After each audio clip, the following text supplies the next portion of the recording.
ప్రజలందరికీ వందనాలు చెల్లిస్తున్నాను. ఈ సమయంలో మీరంతా క్షేమంగా ఉన్నారు కదా?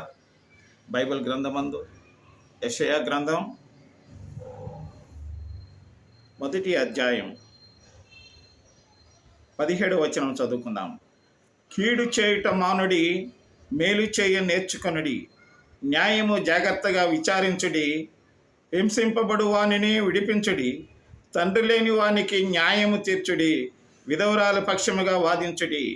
Learn to do good, seek justice, correct oppression, bring justice to the fatherless, plead the widow's cause. ప్రేమైనటువంటి సహోదరి సహోదరుల, దేవుని యొక్క ఈ ఉద్దేశాన్ని మనము ఈ భూలోకంలో నెరవేర్చడం గాక. మా పరలోకమందున్న మా తండ్రి, వింటున్న ప్రతి బిడ్డలు, వినబోతున్న ప్రతి బిడ్డలందరినీ, కంటతడితో వేదనతో ఉన్నటువంటి బిడ్డలందరినీ నీవు పరామర్శించి వారిని కాపాడి పోషిస్తున్నందుకు నీకు వందనాలు చెల్లిస్తూ యేసుక్రీస్తు నామం పేట ప్రార్థించి వేడుకుంటున్నాము తండ్రి.